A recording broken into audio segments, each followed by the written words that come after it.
नमस्कार, daily line के news file bulletin में आपका स्वागत है। मैं हूं किरण। इस बुलेटिन में हम आपको बताएंगे कि अमित शाह ने पीएम मोदी पर दिए गए बयान को लेकर खड़गे को क्या जवाब दिया है, और बताएंगे कि हरियाणा में विजय संकल्प यात्रा के दौरान राहुल गांधी ने पीएम मोदी और बीजेपी को लेकर क्या कुछ कहा। इसके साथ ही जानकारी देंगे कि इजरायल को लेकर पीडीपी अध्यक्ष महबूबा मुफ्ती ने अब क्या बड़ा बयान दे दिया है। लेकिन उससे पहले नजर आज की हेडलाइंस पर।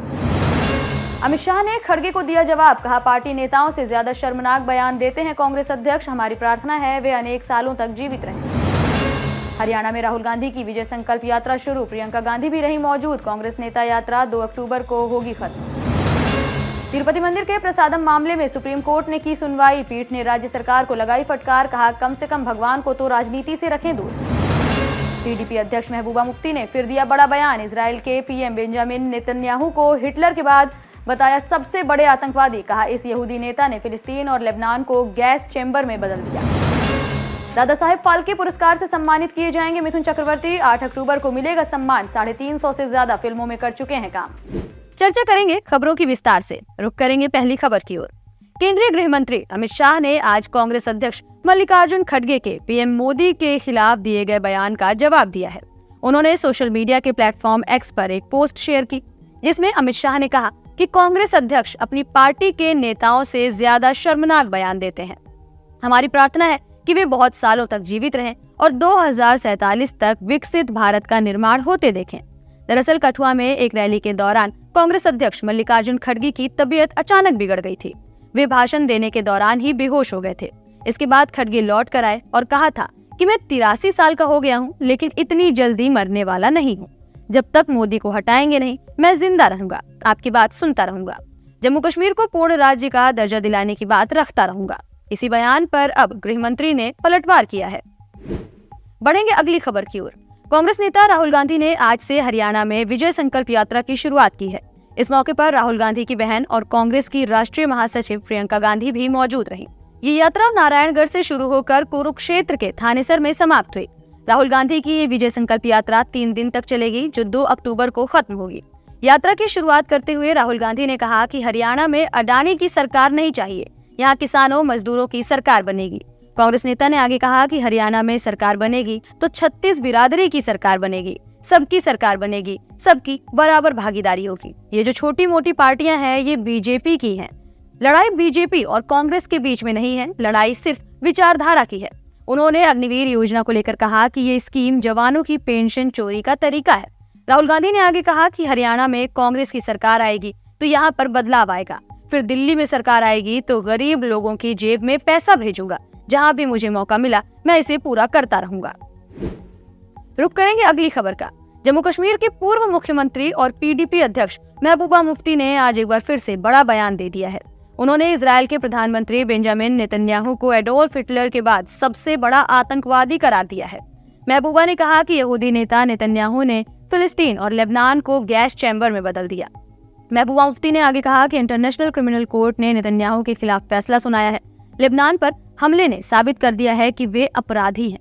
फिलिस्तीन के बाद अब लेबनान में भी वे हजारों लोगों की हत्या कर रहे हैं।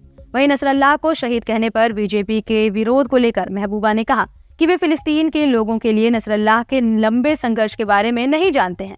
उन्हें देखना चाहिए कि कश्मीर, लखनऊ और देश के अलग अलग हिस्सों में कितने लोग निकल रहे हैं और शहीद के लिए नारे लगा रहे हैं। उन्हें ये महसूस करना चाहिए कि उनकी सोच कितनी गलत है। इससे पहले महबूबा ने इजरायली एयर स्ट्राइक में हिजबुल्लाह चीफ हसन नसरल्लाह की हत्या की निंदा की थी। इसके साथ ही उन्होंने लेबनान फिलिस्तीन के समर्थन में एक दिन के लिए अपना चुनाव प्रचार भी कैंसिल कर दिया था। बढ़ेंगे अगली खबर की ओर।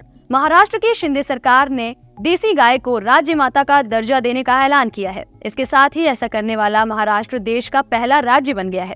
सोमवार को हुई कैबिनेट बैठक में सरकार ने ये बड़ा फैसला लिया। इसे लेकर सरकार ने अधिसूचना भी जारी कर दी है। सीएम शिंदे ने कहा कि स्वदेशी गायें हमारे किसानों के लिए वरदान है, इसलिए हमने इन्हें राज्य माता का दर्जा दिया है। इसके अलावा यहाँ पर इस फैसले के बाद लोग काफी खुश भी नजर आए। इसके साथ ही शिंदे ने कहा कि गौशालाओं में स्वदेशी गायों के पालन पोषण के लिए हर दिन 50 रुपए की सब्सिडी योजना भी हम लागू कर रहे हैं। रुक करेंगे अगली खबर की ओर।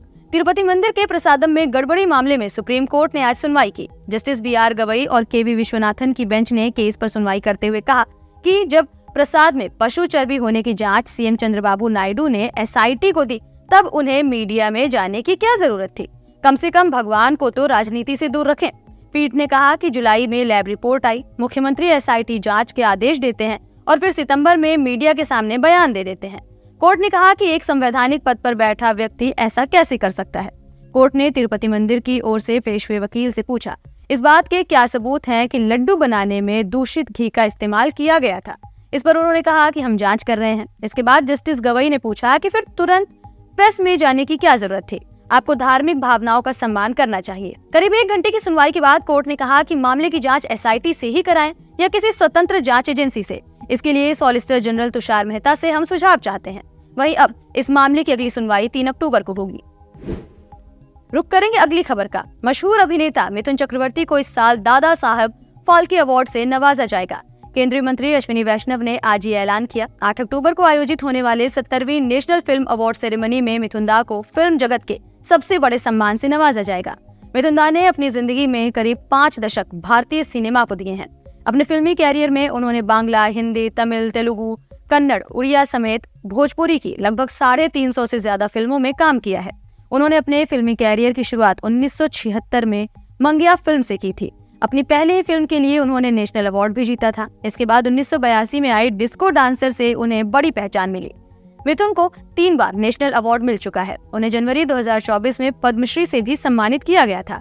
वहीं दादा साहब फाल्के अवार्ड मिलने पर मिथुन दा ने कहा कि इतना प्रतिष्ठित पुरस्कार पाकर मैं निशब्द हूँ। ना मैं रो पा रहा हूँ, ना ही मुस्कुरा पा रहा हूँ। इतनी बड़ी चीज है ये। जहाँ से मैं आया हूँ उस लड़के को इतना बड़ा सम्मान मिला है, मैं सोच भी नहीं सकता। मैं ये अपने परिवार और दुनिया भर के फैंस को डेडिकेट करता हूँ। बढ़ेंगे अगली खबर की ओर। भारत और बांग्लादेश के बीच टेस्ट सीरीज का दूसरा मुकाबला कानपुर में खेला जा रहा है। आज चौथे दिन बांग्लादेश की पहली पारी 233 रनों पर सिमट गई। जवाब में रोहित शर्मा और यशस्वी जायसवाल ने धांसू शुरुआत की। वहीं विराट कोहली ने आज इतिहास रच दिया। विराट कोहली ने पहली पारी में 35 रन बनाते ही मास्टर ब्लास्टर सचिन तेंदुलकर का ऐतिहासिक रिकॉर्ड तोड़ दिया है। कोहली ने इंटरनेशनल क्रिकेट में सबसे तेज 27,000 रन बनाने का रिकॉर्ड अपने नाम कर लिया है।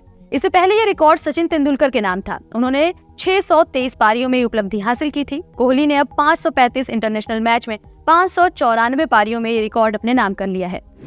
फिलहाल इस बुलेटिन में इतना ही। देश और दुनिया से जुड़ी तमाम खबरों से अपडेटेड रहने के लिए बने रहिए डेली लाइन के साथ।